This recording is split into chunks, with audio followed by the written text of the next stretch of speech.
श्रीशैलम संयोदातन संभसूर्य पादांजपुनेन स्वाप्तमंत्रम श्रीमंड संभगुरुवरे पात्रपूर्णं श्री देवनासुरमतिनीडे श्रीमान गुरुनाचार्य कविताव्यव्यसरी वेदांताचार्यवर्यो मे सन्निधत्तां सदा हरि तत्त्वमुक्ताकलापे जीवसरे विंशतितमश्लोकः। इष्टं प्रादेशिकत्वं विभुषु जनिमतां बुद्धिशब्दादिकानां तेनादृष्टं च तादृक् न यदि तव सुखाद्याश्रयव्यापकं स्यात् तस्मात् तत्स्वप्रदेशान्वयवति जनयेत् स्वफलं यत्ननीत्या भ्रातृव्यादौ च पीडां न घटयितुमलं किं विभुत्वेन भोक्तुः इति। तत्र पूर्वस्मिन् श्लोके जीवस्य विभुत्वानु अनङ्गीकारे प्रसक्तानां दोषाणां परिहारः कृतः। अस्मिन् श्लोके तावत् जीवस्य विभुत्वम् अङ्गीकर्तुं न शक्यते इति युक्तिभिः निरूप्यते आचार्यपादैः। पूर्वस्मिन् श्लोके एकम् अनुमानम् उक्तं तार्किकेन। तत्र अदृष्टादिकं तावत् स्वाश्रय संयुक्ते वस्तुनि कार्यं जनयति इति। अर्थात् आत्मनः विभुत्वम् अङ्गीकर्तव्यं, जीवात्मनः विभुत्वम् अङ्गीकर्तव्यम्, अन्यथा देशान्तरे विद्यमानम् अथवा जायमानं कार्यं प्रति अदृष्टं कारणम् इति उच्यते। तर्हि कार्यकारणयोः सामानाधिकरण्यम् अपेक्षितमस्ति। जीवस्य अनुत्वे देशान्तरे विद्यमानपदार्थेन सह सम्बन्धः आत्मनः नास्ति इति कृत्वा तत्र अदृष्टं तु आत्मनि वर्तते, देशान्तरे तावत् अदृष्टं नास्ति। तर्हि देशान्तरस्थ क्रियां प्रति अदृष्टं कथं कारणं भवितुम् अर्हति इत्येवं तेन तत्र अनुमानपूर्वकं तत्र चोद्यं कृतमस्ति।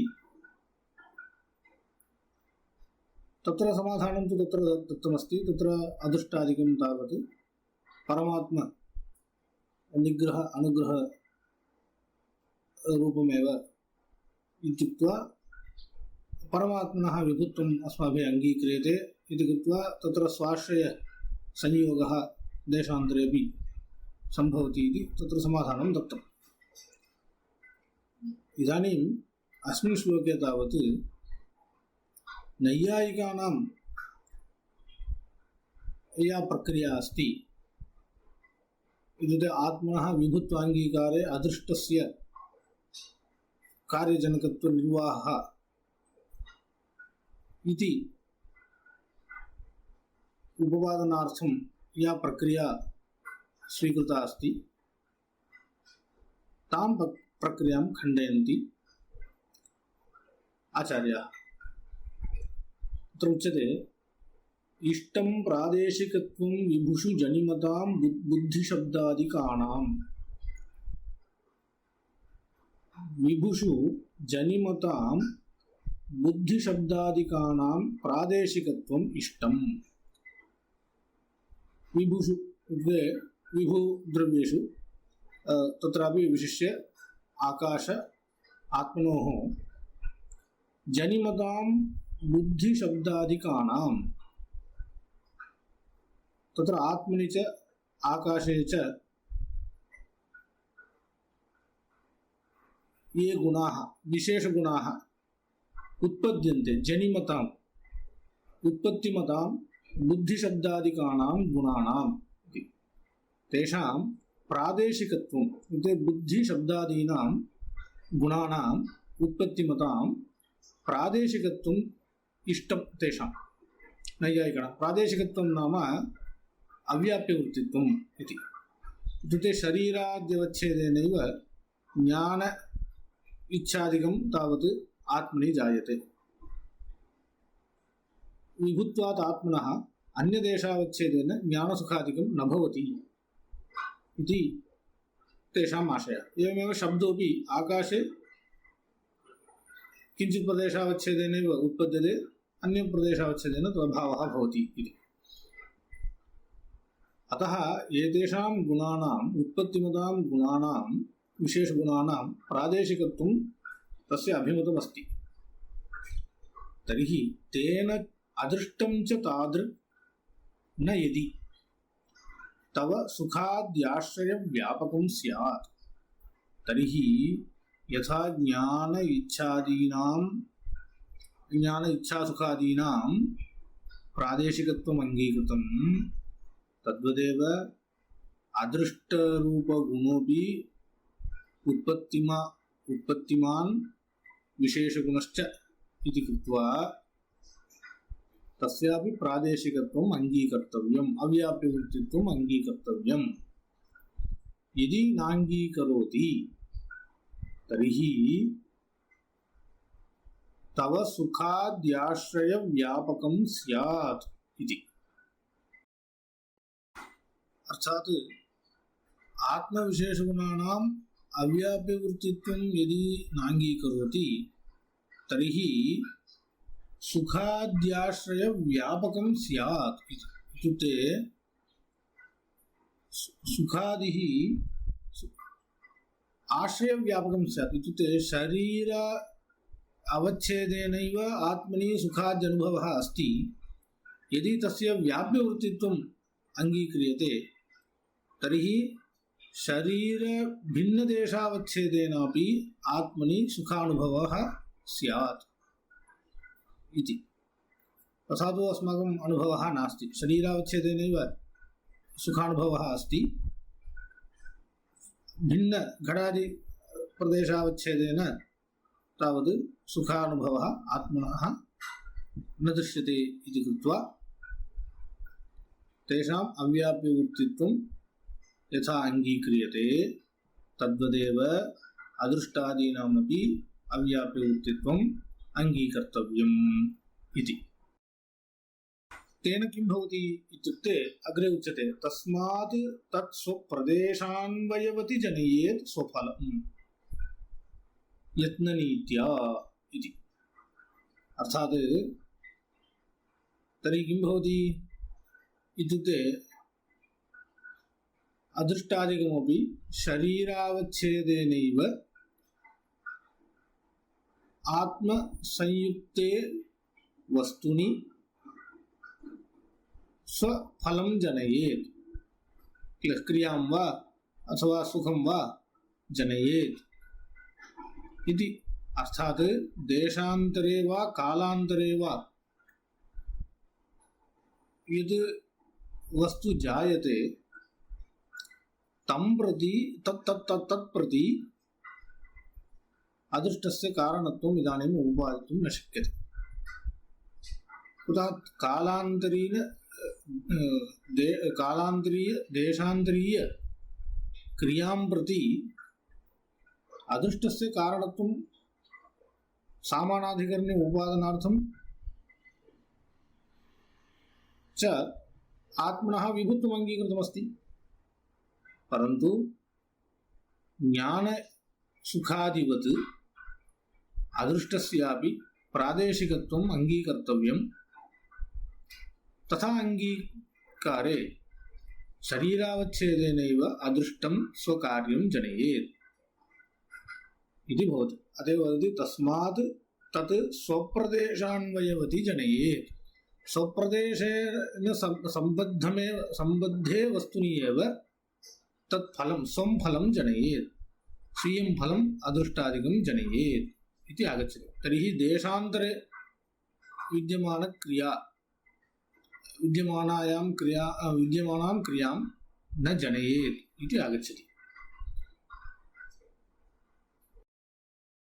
इष्टापत्तिः कर्तुं न शक्यते, यतोहि इदानीम् अदृष्टस्य तावत् स्वर्गादिफलसाधनत्वं स्वीक्रियते। तर्हि यदवच्छेदेन इदानीम् अदृष्टम् उत्पन्नं तदवच्छेदेनैव तत्र स्वर्गादि सुखानुभवः भवेत्, तत्तु न भवति। तत्शरीरं तु इदानीं नष्टं भवति। अतः तदवच्छेदेन तर्हि अदृष्टमपि तदवच्छेदेन नष्टं भवति। तर्हि स्वर्गादिफलम् अदृष्टं न जनयेत्। स्वशरीरसन्निहिते वस्तुनि एव सुखादिकं जनयेत् अदृष्टम् इति। यथा तत्र उच्यते यत्ननीत्या भ्रातृव्यादौ च पीडां न घटयितुम् अलम् किं विभुत्वेन भोक्तुः इति। तत्र उच्यते यत्ननीत्या, यथा प्रयत्नः अस्ति किल, प्रयत्नः कथं स्वाश्रय आत्मसंयुक्ते कपाले घटं जनयितुं प्रभवति, दूरस्थे कपाले घटं जनयितुं न प्रभवति। तद्वदेव यथा प्रयत्नः तद्वदेव अदृष्टमपि तच्छरीरावच्छेदेन अथवा तादृश स्वावच्छेदक शरीर संयुक्त वस्तुनि एव कार्यं जनयितुं प्रभवति। तेन किं भवति इत्युक्ते भ्रातृव्यादौ च पीडां न घटयितुम् अलम्। तर्हि इदानीम् अभिचारादि यागकरणेन शत्रुपीडा तत्र उद्दिष्टा अस्ति। इदानीं शत्रूणां तावत् तर्हि किं भवति, स्वशरीरसन्निहिते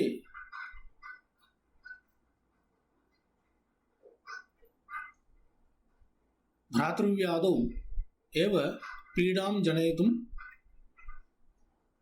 सामर्थ्यम् अदृष्टस्य भवति। तर्हि दूरस्थ भ्रातृव्यादौ पीडां जनयितुम् अदृष्टस्य सामर्थ्यं न भवति।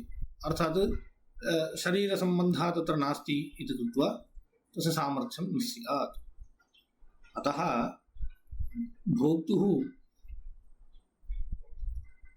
आत्मनः विभुत्वम् अङ्गीकारेण किं फलं त्वया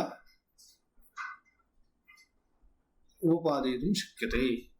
अतः आत्मनः विभुत्वाङ्गीकारेपि किमपि प्रयोजनं नास्ति इति अत्र निरूपयन्ति आचार्याः। இந்த ஸ்லோகத்தில்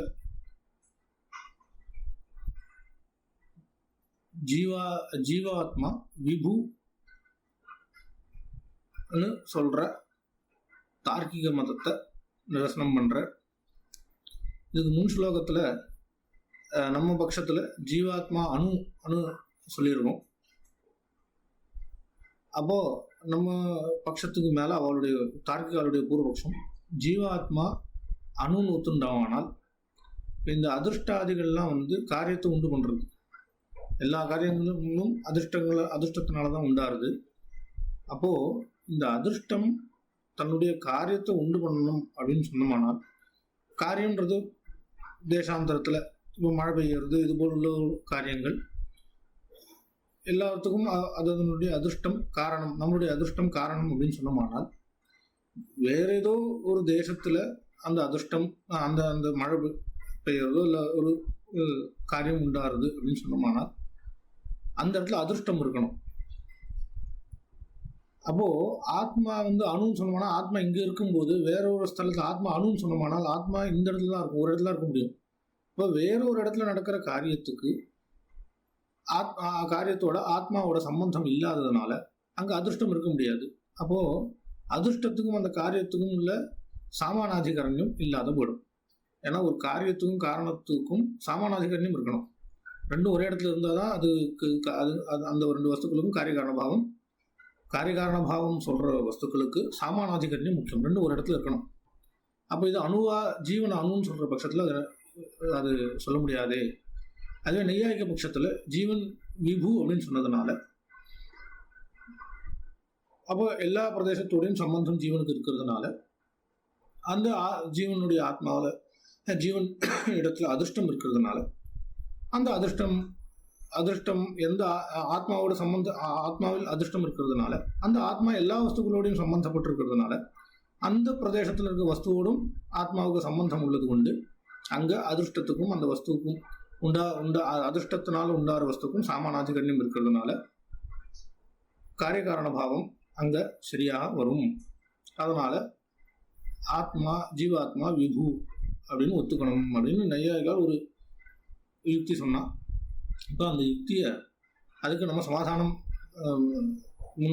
முன் ஸ்லோகத்தை சுவாமி சாய்ச்சார். அங்கே அதிர்ஷ்டங்கள் அப்படின்னா நம்ம இதில் புண்ணிய பாபங்கள், அதிர்ஷ்டம்னா இந்த இடத்துல புண்ணிய பாபங்கள் தான். இந்த புண்ணிய பாபங்கள் எல்லாம் பரமாத்மாவுடைய அனுகிரக நிகிரக ரூபங்கள் தான். அதுவும் இல்லாத இதெல்லாம் அப்போ இதெல்லாம் எங்கே இருக்கும்? பரமாத்மா இடத்துல இருக்கும். அப்போ பரமாத்மாவானவன் விபு. அப்போ பரமாத்மாவோட எல்லா வஸ்துக்களோடையும் சம்பந்தம் இருக்கு. அப்போ எந்தெந்த இடத்துல காரியங்கள் உண்டாகுதோ அந்தந்த இடத்துல பரமாத்மாவனுடைய அனுகிரக நிகிரக ரூபமான அதிர்ஷ்டமும் இருக்கு.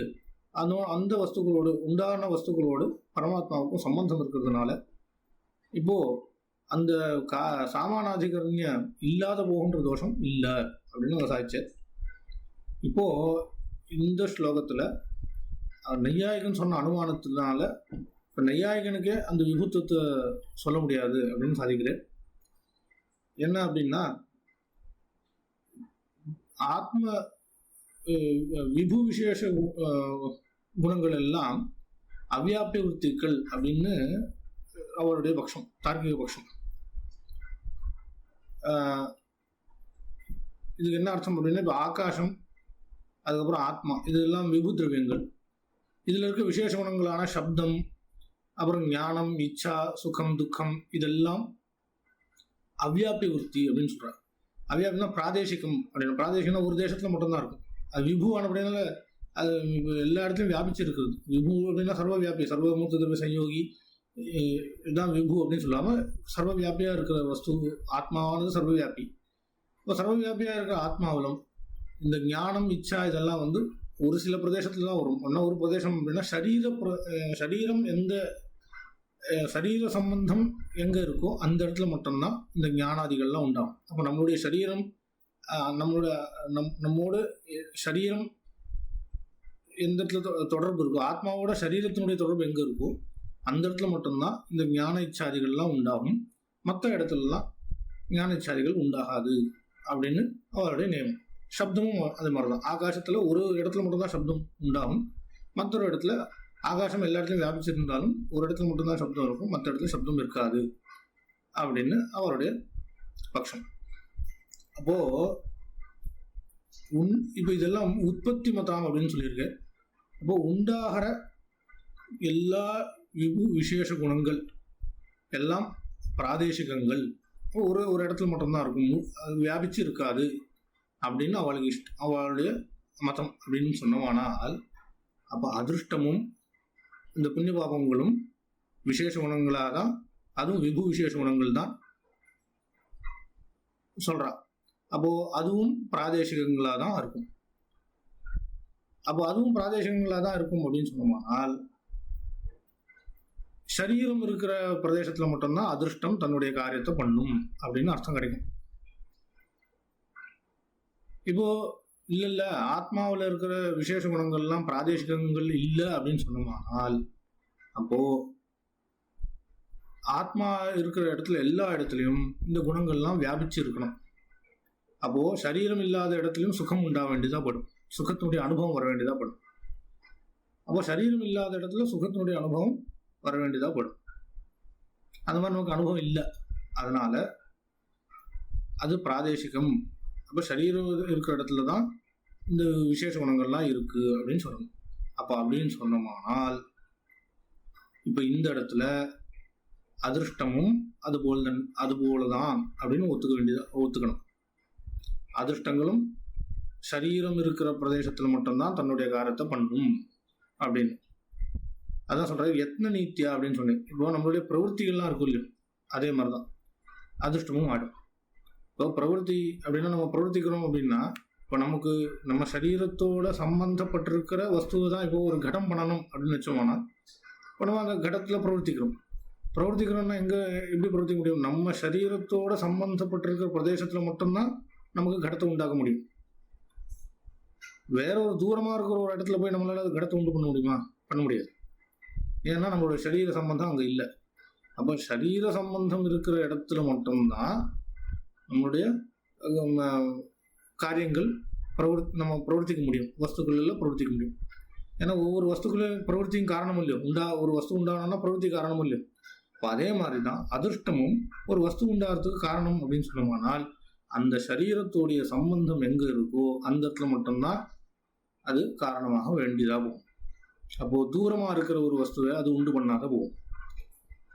அப்போ முன்னாடி நையாயிகர் என்ன சொன்னா, தூரமான வஸ்து உண்டாக்குறதுக்காக தான் ஆத்மாவை விபுன்னு சொல்றேன் அப்படின்னு சொன்னா, அது இப்போ இங்க சொல்ல முடியாது. ஆத்மா விபுன்னு ஒத்துண்டா கூட இது விசேஷ குணமானபடியினால இது பிராதேசிகமாக தான் இருக்கணும். பிராதேசிகமாக இருந்ததுன்னா அது சரீரம் இருக்கிற பிரதேசத்துல மட்டும்தான் அதனுடைய காரியத்தை பண்ணும். அப்போ யாகம் பண்ணா சொர்க்கம் கிடைக்கிறது. இப்போ சொர்க்கம் அதிர்ஷ்டத்தினால கிடைக்கிறதுன்னு சொன்னோம். ஆனா இப்ப என்ன ஆகும் அப்படின்னா, சொர்க்கம் இப்ப யாகம் அனுஷ்டிச்ச சரீர பிரதேசத்தோட தான் அதிர்ஷ்டம் உண்டாருது. ஆனா சொர்க்கமானது அந்த அந்த சரீரத்தினால நம்மளால அனுபவிக்க முடியாது. வேற ஒரு சரீரத்தினால தான் அனுபவிக்க முடியாது. அப்போ சாமானாதிகரண்யம் வராது. அப்போ நையாயிக மதத்திலையும் சாமானாதிகரண்யத்தை உபாதனம் பண்ண முடியாது. அதனால எந்த ஒரு யுக்தியை வச்சு கொண்டு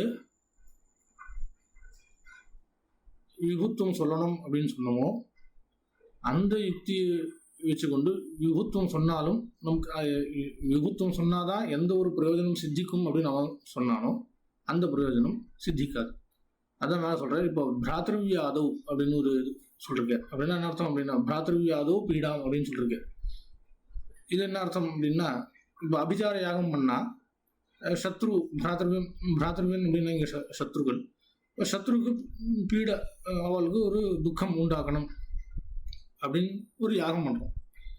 சத்ரு தூர தேசத்துல இருந்தாலும் இந்த யாகத்தினால அந்த சத்ருவுக்கு ஹிம்சை உண்டாகும். இது இப்போ உண்டாகாத போடும் இவ சொல்ற ரீதியில பார்த்தோம்னால்.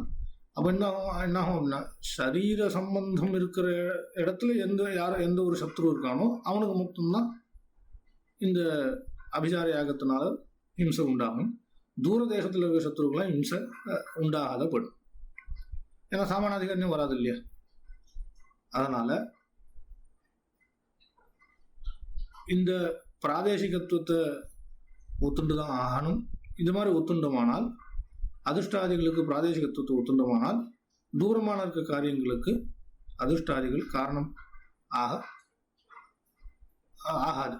அப்போ அதனால அவனுக்கு இஷ்ட சித்தி தாக்கிகனுக்கு வராது. அதனால எந்த ஒரு காரணத்தினால விபத்துவம் அங்கீகரிச்சதுனால என்ன ஒரு சித்திக்கும் அப்படின்னு அவன் நினைச்சானோ, அதனால அந்த விஷயம் அவனுக்கு சித்திக்காது அப்படின்னு இந்த ஸ்லோகத்துல சுவாமி சாதிச்சிருக்கு.